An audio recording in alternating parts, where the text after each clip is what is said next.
Morning, ladies and gentlemen. This morning just gets better because I now have Jayna. She's from PCB, Panama City Beach in Florida. I have to declare an interest here is that it is one of my favorite destinations in the whole of North America.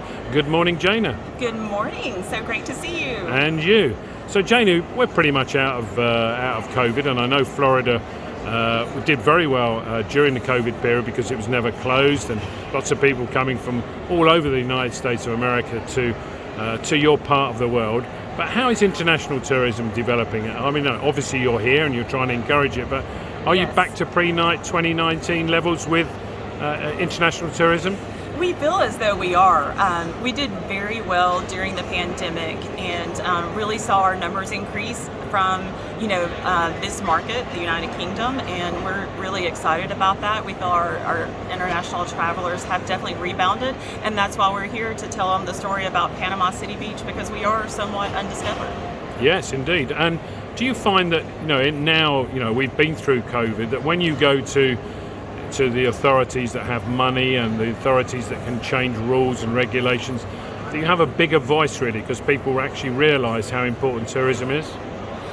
I think any time that tourism is affected, such as it was during the pandemic, I think it always makes everyone realize the importance of tourism to a particular area and to the local economy, and I think that always happens. So I would say yes, it definitely did to our area, and we were only affected a couple of months and then rebounded beautifully, because of our beach destination. So, but I think it definitely makes everyone appreciate the value of tourism.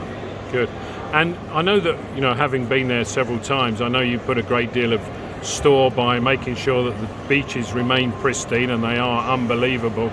But also the hinterland, you've got some nature parks and walks and things like that. Were they used, and not just by tourists, but by local residents more and more during COVID?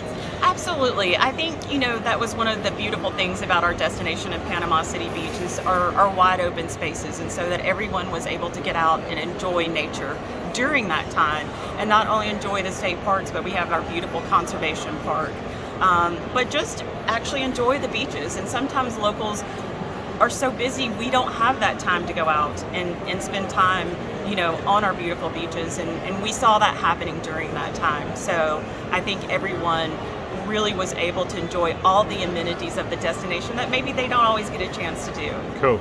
Now, coming up next year, 2023, do you have, I know you've got a big event calendar. What's coming up in 2023 that could tempt people to come there? Oh my goodness. Well, we are so big with country music. So we have Gulf Coast Jam, and we have Morgan Wallen, which is an incredible headliner. So the show we know is going to sell out, but that is one of our top events. And then of course we have our own signature event called Unwind, which is our wine, spirits, craft beer, and a taste of Panama City Beach.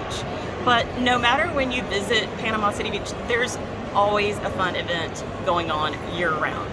Good. Well, one of the fun events is breakfast at Andy's. Yes. And the breakfast martinis.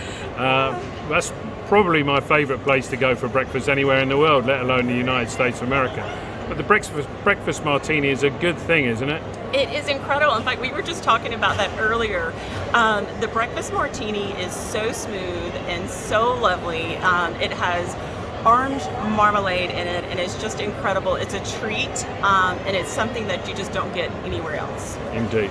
Well, Jayna, thank you very much for coming over. I appreciate it. And keep the good work going. I want to come back. You need to come back soon.